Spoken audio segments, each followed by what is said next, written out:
need to know the long-term impact of this lesson. So this is my objective of study. This research this research driven by three core objectives. Number one, to examine how social media contributes to a political socialization among Bangladeshi youth. Number two, to analyze whether digital political engagement fosters sustainable democratic participation or merely episodic mobilization. Episodic mobilization means people only go to the movement for one specific reasons, like election or some specific issue, like they want the হাদি হত্যার বিচারের মতো এরকম কিছু specific issue নিয়ে when they go to the road, এরকম কিছুকে episodic mobilisation বলে। মোবিলাইজেশনটা আসলে লং টার্ম হচ্ছে কিনা বা তাদের কন্ট্রিবিউশনটা লং টার্ম রাজনীতিতে কিভাবে প্রভাব ফেলছে, এটা একটা উদ্দেশ্য। Number three, to assess the risk of misinformation, polarization, and emotionally driven political learning. So recently we have seen that the Sayanor, Prothom Alo, and Daily Star, this kind of media house are burning by emotional driving political movement. So how this kind of events make impact in long-term political social scenario in Bangladesh. So accordingly, the central research question asks, how does social media shape youth political consciousness and democratic engagement in contemporary Bangladesh? Theoretical framework. This study draws on multiple theoretical perspectives. Number one, political socialization theory. This theory describes how the youth people make the engagement with politics. Number two, agenda setting theory. This theory describes the political agenda floating online. Number three, effective publics. Effective public means the people in social media feeling themselves powerful because they think they are not one. Because when he or she posts something online, it shared, it commented by a lot of people. Number four, connective actions. So in traditional days or traditional decades, we see movements are driven by a group like labor union or many other groups where the leaders are being suspected by the government. So it is very hard to make a successful movement. But nowadays, we have seen in 2024 July movement, there is no specific leader. The movement go itself by the grace of social media. People can posting. All the people who are using social media and engagement with this movement, all are leaders. All can drive in the movement very fluently, and they can make success to to downgrade the authoritarian government, and we get our second independence. So the methodology of research. Methodologically, this research adopt a mixed method approach.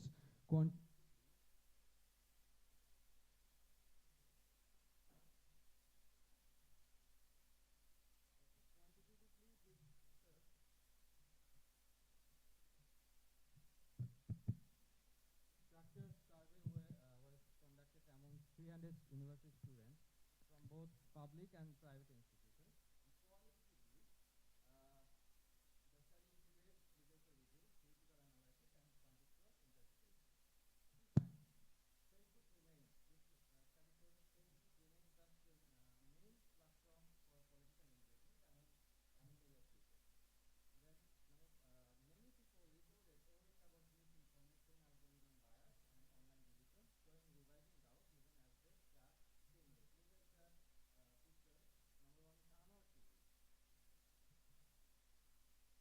I think we're all familiar with the logo Anwar TV.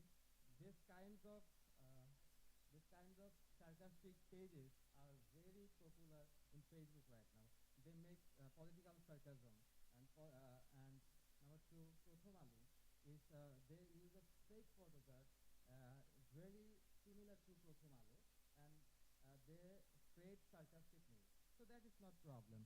Young people are very familiar with sarcasm. That's not a problem. The problem is some of these kinds of pages make some evidence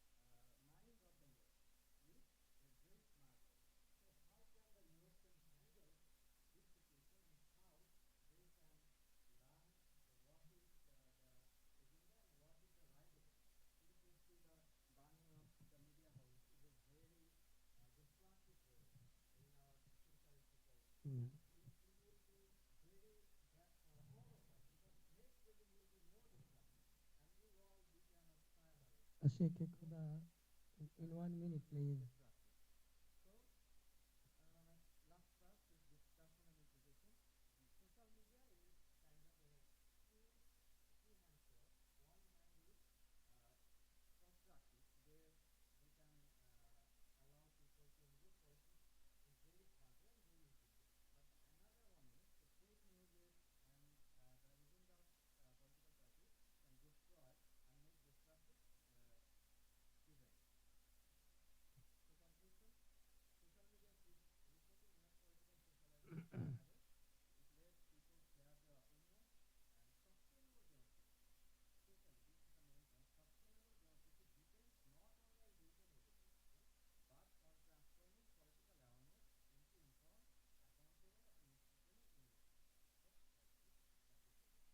Thank you, Ashik Khuda, for your nice presentation. We have two more papers in this session. Now is the turn of Naimur Rahman Imon. Imon is a Dhaka University student. He lives in Vijay Ekatar Hall. And Imon is a journalist as well, right? He writes for the Daily Observer. Well, his title of his presentation is Political Perception in Rural Bangladesh, How Politically Recontextualized Social Media Videos Shape Electoral Thinking. Sounds interesting. Let us, listen to Imon for 5 minutes.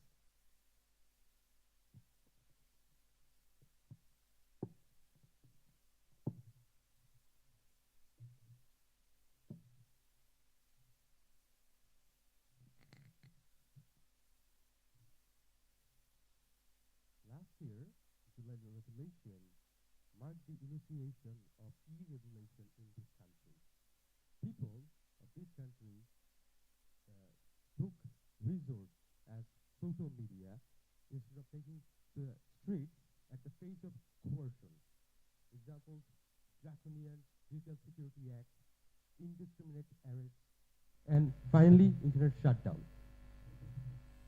So social media landscape is dominating in this country and we cannot overlook it.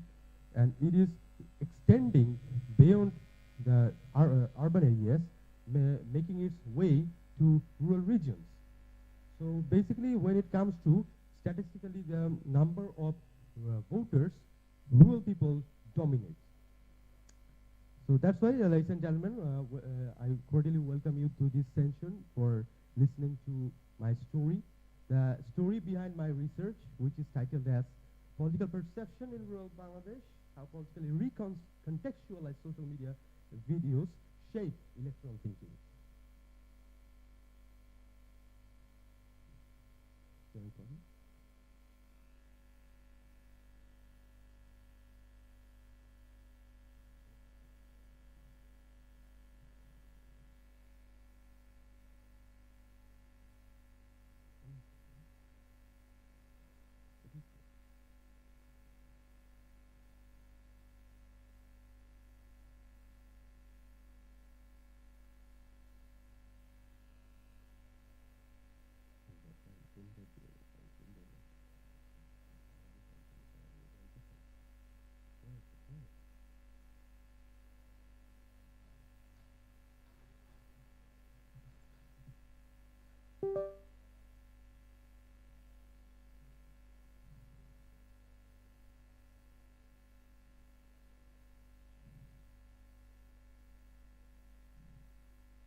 Extremely sorry for the inconvenience. So as I dove into the literature, I found myself swimming into writings on misinformation. Scholars wrote extensively about misinformation with printed texts, misinformation with manipulated videos, and so on. But there are gaps in fences. There should have been questions, but weren't. That led me to find these gaps. Basically, researchers with their existing findings, focused on exposure. They framed viewers as mere passive viewers, as if people are watching videos like watching rainfall. Then they didn't emphasize on meaning making. They think that people are just watching this for passing times or just binge watching while scrolling their newsfeed.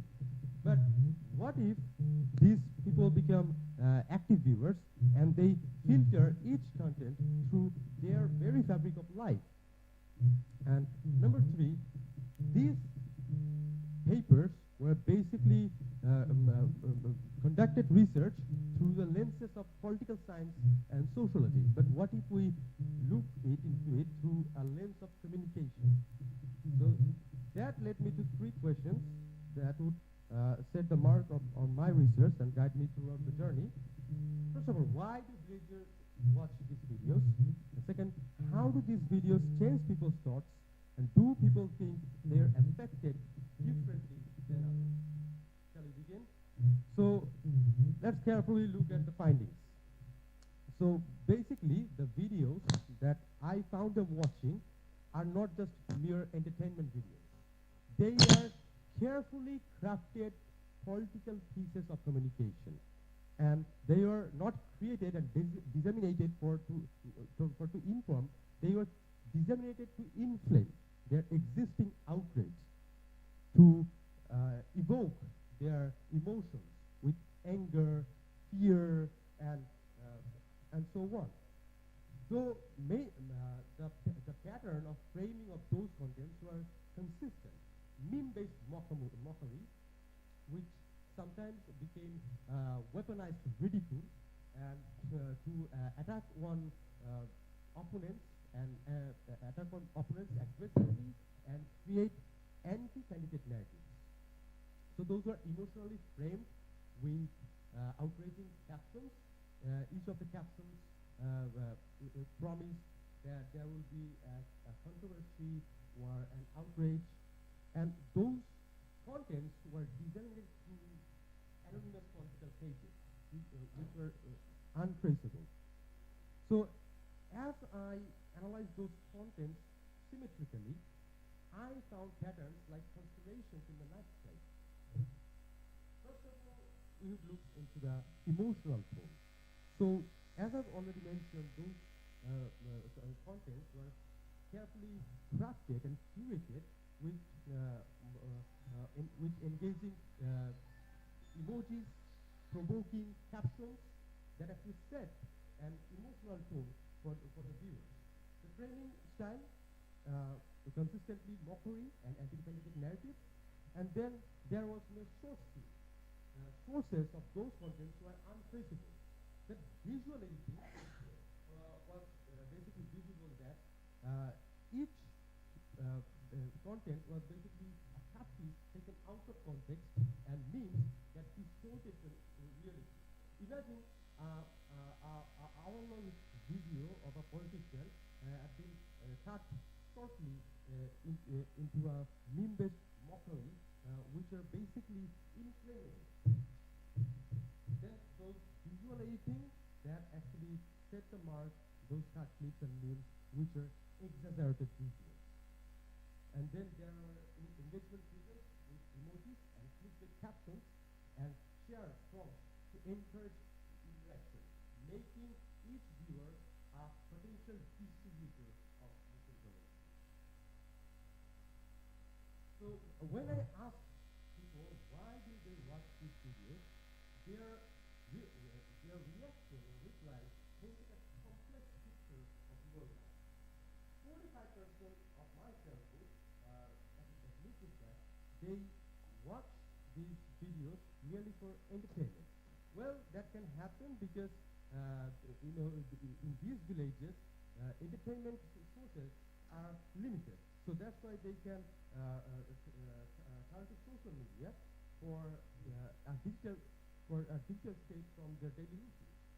And there were 30% of people who watch these videos and believe that these videos are legitimate sources of political information. this is basically striking in this finding. 15% of my sample watch this video for peer discussion wherever they gather at a tea stall or a public square with their neighborhood. They use these contents as social currency and as topics to be discussed. Nearly 10% of my sample used to watch this video for merely habit or passing time. So the perceived influence of social media videos are concerning. 75% of my sample believe that these videos can create an impact on their community, so they shared it seamlessly. But only 25% admit that these videos genuinely have personal engagement with them.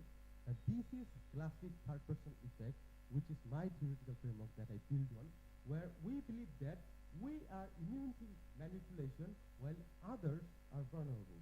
This is a complex illusion. So reasons for sharing misinformation. Although many people know that these can be misinformation, but they share those contents willingly. Why? First of all, they did it to warn or protect their community. Although they shared disinformation and misinformation, their intention was noble. They just wanted their community to watch these videos and make an informed decision during pre-election period. And another thing, they shared these videos because they match their existing belief. This is a phenomenon called confirmation bias, where these videos basically reinforce their existing belief. And then there are some videos which are funny, shocking, or emotional that make people feel something that they wanted other people to make to feel it too. And the last one is really striking. 15% people shared it because they found that this was shared by the person first whom they trust. Now, just because a person you trust share it, it doesn't make it accurate. So I have a way forward that would make this uninformed community transform this uninformed community to an informed community that will have the capability to assess videos critically. So I imagined a form of metamorphosis, a butterfly metamorphosis. So you can picture this if you will. So the first stage we start with the caterpillar. So this is basically unchecked information where communities watch videos seamlessly because and unfortunately because there is no one to check the facts or verify the content. So we have to initiate the transformation with the first critical stage, which is to train practices. There must be local people rooted in their context, speak their language. For example, imams of Muslim, poets of Muslim, even academicians and youth of villages. The second question starts with there must be a public mandate by the government that each video, basically those political videos must be labeled, and those videos that don't have labels must face immediate ban. This is what censorship. It is a matter of accountability. The emerging butterfly situation, these states refer to because rumors and fake news or misinformation they spread exponentially, virally, and very fast. So to make this speed, we need more practical organization as well as quick news Thank you. outlets. And the last one is an adult butterfly, an informed community, a beautiful butterfly that can fly freely with their informed decision-making skills. Thank you. Fly freely, what the future they are. It's time, Imon. But because they have the ability to assess everything critically. Thank you very much. Together we can create, maintain, and strengthen the unity of democratic people's republic of Bangladesh. Thank you, Imon, for your wonderful presentation. We have one more, presenter. Naushin Sadia. She's going to present on tagging and polarization, how mediascapes create identity-based political echo chambers in Bangladesh. You have 5 minutes. It's your time.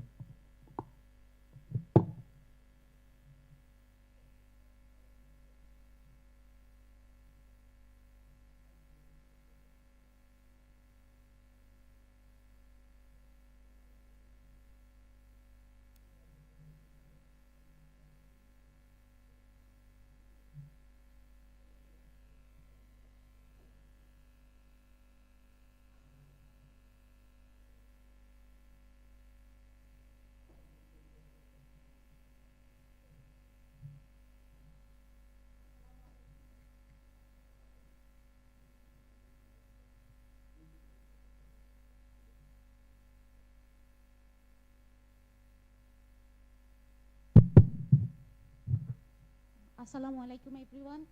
Good evening. I'm Naushin Sadia from the Department of Political Science in University of Dhaka. So my research was on tagging and polarization, how mediascape create identity-based political echo chambers in Bangladesh. So I have 3 research questions on this study. My first question was that how did political and digital environment of the last regime, particularly from 2009 to 2024, intensify identity-based political echo chambers within the online mediascapes? In what ways algorithm personalization and discursive tagging culture produced political echo chambers during the period of political crisis, especially during the July uprising of 2024. How did, third question was, how did online narratives and tagging practices shape public imagination, particularly the identity politics during the uprising of 2024? My fourth research question was how did and in what ways this algorithm personalization produced the political echo chambers based on political culture. Lastly, my question was what was implications do identity-based digital echo chambers have created for democratic transitions? For this, I went on 3 methodology with mixed methodology focusing on survey sampling. I did content analysis, discourse analysis, and digital ethnography to assess polarization and tagging cultures. The first question is, what is mediascapes? I focused on apodized mediascapes, which basically mean that the global flows of images, narratives, how create public image generation during this shared culture in this reality, and how in Bangladesh, how digital medical escapes create meme making during this last regime.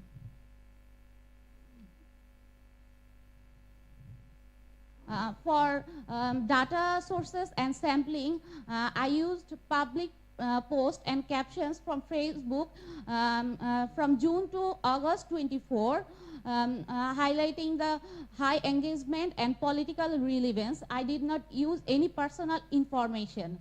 I focused on hashtag cultures and keywords in Twitter and Facebook during the timeline of July 2024, and short videos and live streams how created identity in cultures during this time was also focused.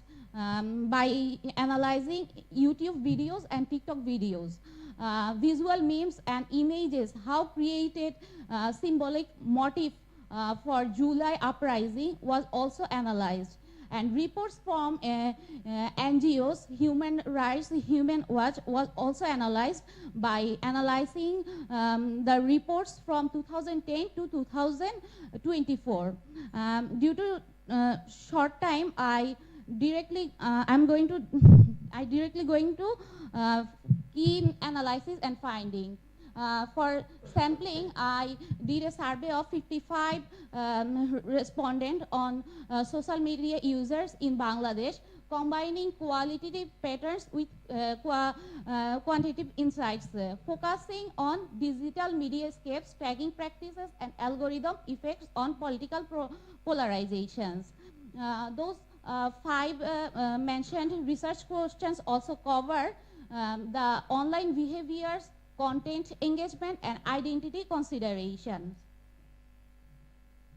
So in the first question of my research question was about mediascape tracking practices and the formation of identity-based echo chambers. And now the question comes, what is echo chambers? Echo chambers is basically a place, especially social media, where the ideas are shared based on similar categories rather than all type of data. My respondent encountered that more than 80% faces used Facebook, YouTube, WhatsApp, Telegram for getting update of political content during the last regime with the situations of July 2015. In this site, we see the more than and about 60% indicate that they show opposite views in showing indirect echo chambers. More than 70% people faced political leveling, which simplified their positions and reinforced the tagging us versus them, nationalist versus democratic, driving the polarization through identity-based discursive sorting rather than complete algorithm isolation. So, according to my second research question, I focused on regime context, digital surveillance, and the intensification on polarization. About 70% people trusted social media over the traditional outlets like TV, news, newspapers, reflecting their perceptions. About 60% people